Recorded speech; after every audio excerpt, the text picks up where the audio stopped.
अगर कलेजा मजबूत है ना, तभी इन स्थानों पे जाना मंत्र जाप करने के लिए। होटल में रुक गए हो आप 2-3 दिन के लिए और आपने सोचा कि मैं यहीं बैठ के जाप कर लेता हूँ। होटल सबसे ज़्यादा अपवित्र माना गया है, क्योंकि क्या होता है कि जब भी कोई मॉल, होटल्स या जहाँ पे कैश फ्लो ज़्यादा होता है, जैसे हॉस्पिटल्स में भी आपको जाप नहीं करना चाहिए। इन जगहों पे जहाँ पे कैश फ्लो ज़्यादा होता है ना, जब वो बना रहे होते हैं, निर्माण कर रहे होते हैं, तो उसके नीचे नाग नागिन के जोड़े, यंत्र तंत्र मंत्र की सारी चीज़ें गड़वाते हैं ताकि उनका कैश फ्लो बहुत अच्छा रहे। Guys, welcome to my channel, this is my channel Jai Maa Sheetla देवी। कैसे हैं आप सब?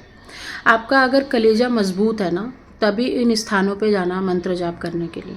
अगर आपके पास गुरु नहीं है, कोई हीलर नहीं है, कोई प्रोटेक्शन नहीं है, आपको आपके परिवार की प्रोटेक्शन नहीं आती करने, तो इन स्थानों पर जाप करने के बाद आपके साथ बहुत ऐसी घटनाएं घटित होंगी जो काफ़ी हद तक नेगेटिव होंगी।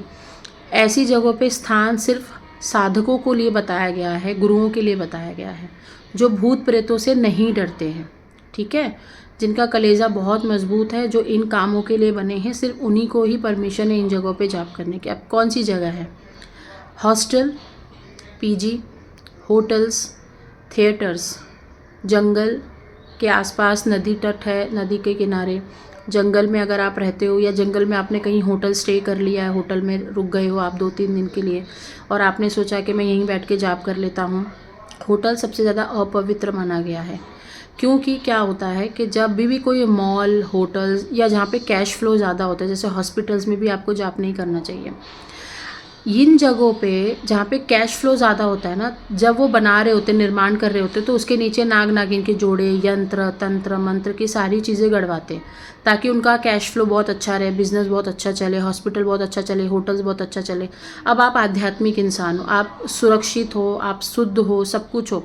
आप जैसे ही इन स्थानों पे जाओगे ना जाप करने के लिए, वैसे ही वहाँ की एनर्जी आपके साथ कनेक्ट हो जाएगी।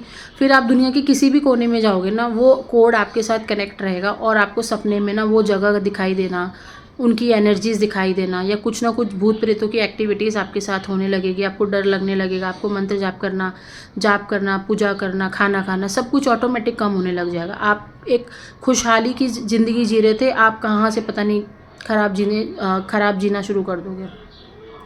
दूसरी चीज़ है आपको शमशान में जाप नहीं करना चाहिए, या शमशान के आसपास आपका घर है 500 मीटर के अंदर तो आपको जाप नहीं करना चाहिए, क्योंकि वहाँ की नकारात्मक चीज़ें आपके साथ भोग विलास करना चालू कर देती हैं, क्योंकि वो अतृप्त होती हैं, उनको चाहिए तृप्ति, उनको चाहिए भोग विलास। अब कोई अच्छी आत्मा भी अगर आपके पास आ गई शमशान से ना, तो भी वो आपकी ज़िंदगी नरक करने के लिए सक्षम होती है। तो बिना गुरु के, बिना गुरु कवच के, बिना प्रोटेक्शन के आप ये काम मत करिए।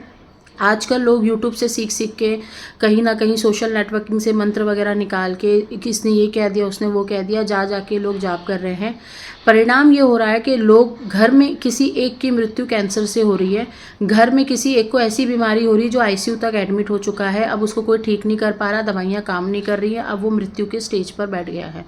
ऐसे केसेस आ रहे हैं मेरे पास। अभी पिछले 1 महीने से तो कुछ ज़्यादा ही हो गया है कि लोग एकदम हायरली आईसीयूज़ में एडमिट है, कैंसर, बीपी, ये जो हमारा स्लिप डिस्क होता है, पूरा उनका जो बैक, जो नीचे का एरिया होता है, वो पूरा ख़राब सा हो रखा है, चलने में दिक्कत हो रही है, घुटनों के प्रॉब्लम बहुत ज़्यादा बढ़ गए। सिर्फ एक हीलिंग सेशन, मेडिटेशन सेशन से ही लोग ठीक होना शुरू कर दे रहे हैं। क्यों कर दे रहे हैं? क्योंकि उनको नेगेटिविटी का प्रॉब्लम था, उनको दवाइयों का प्रॉब्लम था ही नहीं कभी। आपको इन थिएटर्स में मूवी थिएटर्स होता है, मॉल्स होते हैं जहाँ पे भीड़ भड़क्का बहुत होता है, या किसी मार्केट में आप जा रहे हो, वहाँ पे आपको सामान लेना है, वहाँ पे आप मानसिक जाप कर रहे हो, आपकी साथ वो चलने लगेगी, एनर्जी कनेक्ट हो जाएगी। आप ऑफिस में बैठ रहे हो, बहुत सारे ऑफिस में भी ऐसा कल्चर है, मैं खुद काम कर चुकी हूँ ऑफिस में, मुझे मालूम है कि वहाँ पे भी नेगेटिव ऊर्जाएं बहुत ज़्यादा हद तक होती हैं। फिर कहते हो कि वजाइनल इन्फेक्शन हो रहा है, फिर कहते हो ये हो रहा है, फिर वो हो रहा है। नहीं करनी चाहिए, हॉस्पिटल्स में भी नहीं करनी चाहिए। ऐसे नहीं कि फोकट बैठे हो कर ले, तो ज़्यादा दिमाग मत लगाओ, ज़्यादा डेढ़ शाना नहीं बनना है आपको शक्तियों के माध्यम से, नहीं तो शक्तियाँ एक उंगली पर नचाती हैं, उठा के फेंकना चालू कर देती हैं।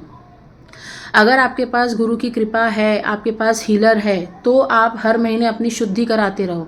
अगर आप घर में नहीं रहते हो और आपका काम है कि मैं बाहर ही रहता हूँ, मुझे तो पैसे कमाने बाहर जाना पड़ेगा क्योंकि आज का रूटीन ऐसा हो गया है, तो आप अपने पास अपने ज़िंदगी में एक गुरु रखिए, एक हीलर रखिए, ताकि आपको जब भी समस्या आए, महीने 1.5 महीने में उनसे हमेशा बात करते रहिए, उनसे चेकिंग कराते रहिए, या उनके किसी ना किसी सानिध्य में रहिए, उनकी आंखों के सामने पड़े रहिए चुपचाप, जब तक आपकी प्रोग्रेस आध्यात्मिक जीवन में अच्छी नहीं हो जाती। आप जब बिगनर होते हो ना तो बहुत सारी चीज़ें आपके ऊपर झपट्टा मारने के लिए बैठी होती हैं और बस वहीं पे सारा काम खराब हो जाता है। इसीलिए आपको हमेशा गुरु का मान सम्मान करके गुरु के साथ रहना चाहिए, क्योंकि गुरु ही आपको बचा सकता है इस लाइन में, बाकी और को कोई नहीं बचा सकता। पता चला आप अच्छा करने गए, आपके चक्कर में परिवार वालों की भी लंका लगेगी, परिवार वाले भी बीमार, बाय वन गेट वन लगे पड़े हैं सारे। ऐसा बिल्कुल मत करो, समझदारी रखो, समय पे एक्शन लेना चालू करो। आपको ऐसी जगह पे भी जाप नहीं करना है कि आप ओपनली कहीं पे भी बैठे हो, किसी गार्डन में बैठे हो, किसी झाड़ पौधे में बैठे हो, किसी भी जगह पे बैठे हो, पीपल के पेड़ के नीचे बैठे हो तो वहाँ जाप कर लो। पीपल के पेड़ के नीचे तो बहुत आत्माएं होती हैं, बहुत देवी देवता होते, पितर होते, मत करो वहाँ पे जाके जाप। शमशान में जाप करने से बचो, जब तक गुरु आपको नहीं बता दे कैसे जाप करना है आप मत करो, क्योंकि आपको हो सकता है वो कम प्रॉब्लम दे लेकिन घर वालों को पूरा नष्ट करती है, बराबर करती है वो। तो समझ गए इस बात को। देवी देवता बाद में मिलेंगे, पहले योगिनी, भूतनी, राकनी, शागनी ये पहले मिलेंगी तुमको, और उसको चलाना नहीं आएगा वो तुम्हें चलाने लग जाएंगी। तो जिसको भी आज के समय पे तुम साफ़ सुथरा जगह समझते हो ना, वो सबसे ज़्यादा दूषित है और वहीं पे सबसे ज़्यादा आत्माएं भ्रमण कर रही है। नहीं है विश्वास, जाओ एक बार एक्सपेरिमेंट करो, मालूम पड़ेगा कि मैं क्यों ऐसा कह रही हूँ। जय माता दी।